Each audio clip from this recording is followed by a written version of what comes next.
It's a pleasure to welcome to the program Sheriff Mike Winters from down in Southern Oregon. How you doing, Sheriff? Doing good, sir. How are you today? Well, I get to spend all day in a gun store. How's that? You can't be in a better place. Probably not as big a thrill for folks in your business because you're around them all the time. But I mean, this is like going to the candy store and getting to stay here all day long and having all my friends come by. And you know, there might be an occasional liberal that comes in to buy a firearm, but I have a feeling they are few and far between. Not going to see a lot of Obama stickers out in the parking lot today. No, you can bet on that, Lars. Hey, listen, I wanted to have you on. I was just telling a gentleman who's standing here that you've got a problem down there in Southern Oregon because your voters have decided that they're not interested in extending some additional funding, and you're going to be shorthanded. Can you describe the situation? Well, in Jackson County, we're due to some good management by a county administrator and the commissioners, we've managed to, retain some timber dollar funds and build a good reserve, but we're still operating this next budget year with a $6 million deficit and having to pull money out of the reserves. Our sister counties, Klamath, Josephine, Curry, and Lake are having serious trouble down there. In fact, the Josephine County Sheriff, Gil Gilbertson, is going to be laying off 70 deputies here before too long if the levy doesn't pass in Josephine County. So what's going to happen? I mean, what you've been quoted in the papers saying this may end up being like the Wild Wild West. Well, of course, the sheriffs in any respective county is responsible for the safety of the citizens and such, and you can't lay off 70 deputies in Josephine County and I think maintain the level of law enforcement that they need to keep that county in order. There's been lots of cartel activity year before last over there, and I think if you lay off 70 deputies, that criminal enterprise is smart enough to figure out that they're going to go over there and take refuge. Hey, Sheriff Winters, I know you use the shorthand. Explain to the folks who are listening what you mean by cartel activity. Well, drug trafficking organizations, Lars, that operate out of Mexico, and last year, or year before last, Josephine County was the number one producer of illicit marijuana from a drug trafficking organization in the state of Oregon. And, most of that activity we assisted them with, and we had a 7-county team that worked that, but Josephine County was predominantly the county that they were in. And I believe if the sheriff over there lays off 70 deputies, it won't just be cartel activity that takes a foothold. I think you'll see all the criminals, they're going to go to a place where they don't stand the highest chance of getting caught. And so you're going to see them committing burglaries, and because they're trying to feed their habits, their drug habits and the various things. And to do that, they have to take, obviously they don't keep a job, so they have to take property and things from people who do work. Sheriff, I've also heard the comment, I don't think you made it, but maybe it was one of your fellow law enforcement folks who said you expect to see people having to turn to vigilantism.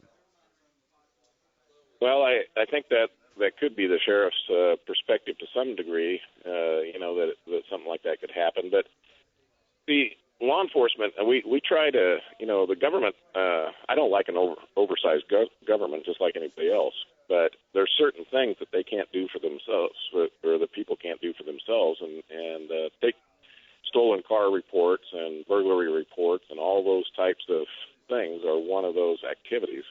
Certainly, someone has the ability to defend their property inside the house and their life or the life of another person.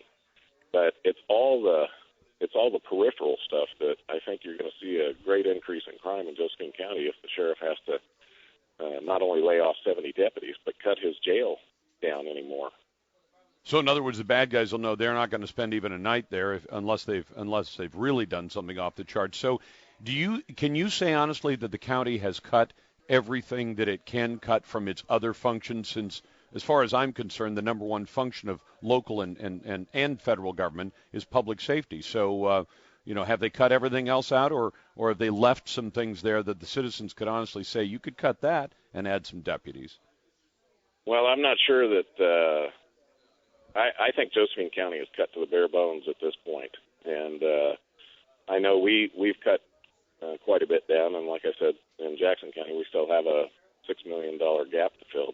But because of good management by the commissioners and the county administrator, we were able to build up a $80 or $100 million reserve to carry us through for a while. Eventually, if we don't get some type of sustainable funding or other revenue streams, we're going to be affected just like Josephine County and all our sister counties around us. Well, Sheriff, I know that it's a sister government rather than the county, but in your area, I see that Medford is going to have citizens vote on building a new swimming pool or a couple of them rather than building a new police station.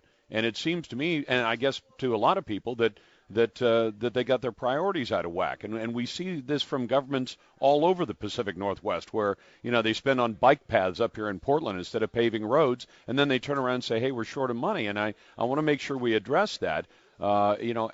Have the county and city governments been addressing the right priorities, or do they send a funny message? If you're talking about buying swimming pools in Oregon, most people would imagine doing that when they've got every other one of their essential needs met. Lars, you're 100% right. I couldn't agree with you more. It's ludicrous to spend $14 million on a municipal swimming pool when we need more police officers throughout the county. Medford Police Department is a good police department, and they're 10 officers down right at the moment. And you're exactly right. I mean, we shouldn't be funding the bike paths. We shouldn't be doing all this extra stuff. We should be taking care of the core services, police, fire, and ambulance first.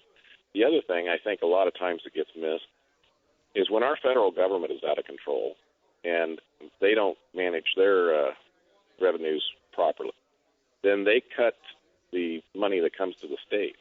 If the state is out of control, they cut the money that comes to the counties. So no matter how well a county or a municipality manages their money, it can eventually get to you if the government above you, in our case, the state, doesn't do their business well, and the government above them, the federal government, doesn't manage their affairs well. So I take your point. I mean, I imagine that there are a lot of us who think, and I would say I'm at the front of the line, I'd like to see ODOT cut from 5,000 employees down to 500 or 1,000 employees, like has been done in other places successfully, and take the savings and spend it on actually building roads and bridges. And if people say, well, how do you build them without the 5,000 ODOT employees? I'm confident you can run ODOT without 5,000 employees, and when you need an engineer, you hire an engineer for that project, and when you're done, he doesn't occupy a desk and a PERS pension. And some of those people may take that personally, and I apologize for that, but there have been other examples of governments that have successfully cut down their DOTs and made it sort of a design-build situation. And if they can really convince them. I totally agree with you. On that particular subject, I think ODOT could, probably pare down some. I don't know exactly what the numbers would be, but I think they sub out on these big projects. The engineers that work for ODOT sub out a lot of the project to other engineers anyway.